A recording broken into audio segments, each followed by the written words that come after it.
आजकल ये भी देखा गया है कि सास बहू के रिश्ते में भी कुछ प्रॉब्लम्स आ रही हैं। अगर बहू लेट उठे तो घर में धमाल हो धमाल जाएगा। हो सास बहू को ही तो लाइफ टाइम इकट्ठे रहना है। जो सास है वो बहू को अपनी बेटी के रूप में एक्सेप्ट नहीं करती और जो बहू है वो सास को अपनी मदर के रूप में एक्सेप्ट नहीं करती। छोटी सी जिंदगी है, बहुत प्यार से हंस के गुजारनी है।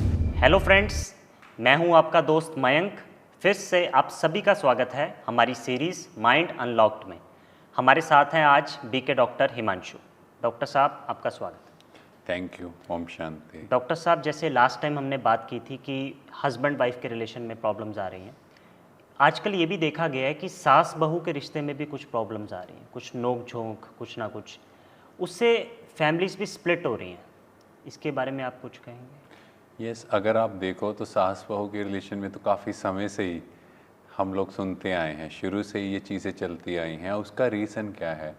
क्योंकि कहीं ना कहीं जो सास है वो बहू को अपनी बेटी के रूप में एक्सेप्ट नहीं करती और जो बहू है वो सास को अपनी मदर के रूप में एक्सेप्ट नहीं करती, है ना। और इसका प्रैक्टिकल आप एग्जांपल देखो, अगर बहू लेट उठे तो घर में धमाल हो जाएगा। अगर बेटी लेट उठे तो क्या कहेंगे, अच्छा कल रात को लेट सोई होगी, थोड़ा रेस्ट चाहिए ना, थक गए होगे।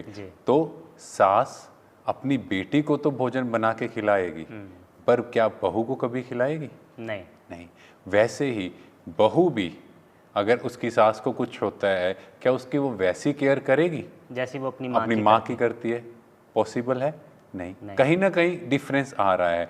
या उसकी सास उसे कुछ डांट दे, क्या वो उस बात को भूलेगी? नहीं, वो सबको बताएगी। अगर उसकी माँ उसको ये बातें बोले, वो कहे कोई बात नहीं, ये मेरी अपनी है। तो कहीं ना कहीं एक्सेप्टेंस में प्रॉब्लम है। जब तक दोनों अपने रिलेशन में प्योर लव को एक्सेप्ट नहीं करेंगे कि नहीं ये मेरी माँ ही है, वो सास ना समझे और सास भी बहू को अपनी बेटी जैसे समझे। क्योंकि असल में देखा जाए सास बहू को ही तो लाइफ टाइम इकट्ठे रहना है। बिल्कुल। क्योंकि माँ और बेटी वो तो अपने अपने घर में है। और अगर घर में कोई बात होती है, यहाँ बहू को भी ये पक्का करना चाहिए कि वो हर बात अपनी सास को बताए, बाहर के लोगों को ना बताए। या अपने हस्बैंड से डिस्कस करे कि ये कुछ प्रॉब्लम है, बैठ के उसका सोल्यूशन करें, इंस्टेड ऑफ क्रिएटिंग डिस्टर्बेंस। लोगों को फ़ोन करना, इधर उधर बताना, या अपने घर में अपने मदर को बताना, तो उससे क्या होगा, पूरी नेगेटिविटी क्रिएट होती है, सबकी एनर्जी एक्सचेंज नेगेटिव हो रही है। बिल्कुल जी, बिल्कुल, है ना। और कहीं ना कहीं हम देखें तो जनरेशन गैप भी है। ठीक है, सास को कोई चीज़ सही लग रही है, बहू को वो चीज़ ठीक नहीं लग रही, राय मैच ही नहीं कर रही। यस, तो वो जनरेशन गैप भी ऑब्वियसली रहेगा। बट यहाँ पर बहू की ड्यूटी है उस चीज़ को एक्सेप्ट करने की, क्योंकि जैसे जैसे हमारी एज बढ़ती है हम अपने संस्कारों को, नेचर को चेंज नहीं कर सकते, मुश्किल हो जाता है। यस। और बहू क्योंकि यंग एज में है तो उसके लिए चीज़ों को चेंज करना इजी है, यस।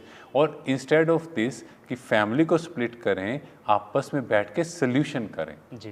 क्योंकि ये कोई सोल्यूशन नहीं, अलग हो जाना तो यस। और फिर उसके बाद फैमिली की स्ट्रेंथ क्या रहेगी, और कोई भी बात होगी तो फिर तो और रेडी रहना चाहिए। लोग क्या कहेंगे कि ये घर में आई, लड़ाई झगड़ा किया, सास के बारे में बोलेंगे ये ऐसी है, बहू के बारे में बोलेंगे इसकी किसी से बनती नहीं। ये नेगेटिव रिमार्क्स जो सोसाइटी से आएंगे तो क्या वो हम हैंडल कर पाएंगे? जब हम आपस में एक दूसरे को सुन नहीं पा रहे तो सोसाइटी को कैसे हैंडल करेंगे? बिल्कुल।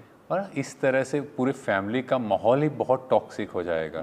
तो इसीलिए हम सबको ये ड्यूटी है कि एक दूसरे को वैसे ही एक्सेप्ट करें, एक दूसरे को वैसा ही रिगार्ड दें जैसे हम अपनी माँ या बेटी को देते हैं। जब इस तरह से ये ट्रू बॉन्डिंग डेवलप हो जाएगी तो ऑटोमेटिकली बहू को लगेगा ये मेरा अपना ही घर है, सास भी अपनी है, और सास को भी लगेगा ये मेरी बहू नहीं मेरी बेटी है। तो वही रिलेशन जिसमें इतनी नोक झोंक थी वो बहुत ब्यूटीफुल बन जाएगा। और इसके अलावा एक दूसरे के लिए कुछ स्पेशल चीज़ें करें, किसी का बर्थडे है, एनिवर्सरी है, या कुछ स्पेशल डे है तो उनके लिए वो स्पेशल चीज़ बनाएं, एक दूसरे को स्पेशल चीज़ें गिफ्ट करें।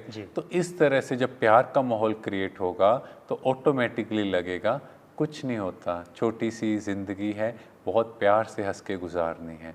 तो और जो पति है, जो बेटा है, वो भी खुश रहेगा, उसका भी काम पर ध्यान लगेगा कि मेरा घर शांत है, तो पूरे घर का माहौल बदल जाएगा और हर घर स्वर्ग बन जाएगा। शुक्रिया डॉक्टर हिमांशु, थैंक यू। तो दोस्तों, आप सभी ने जाना कैसे हमारा घर स्वर्ग बनेगा जब सास बहू को अपनी बेटी बना ले और बहू सास को अपनी माँ बना ले। तो मिलते हैं हमारे नेक्स्ट एपिसोड।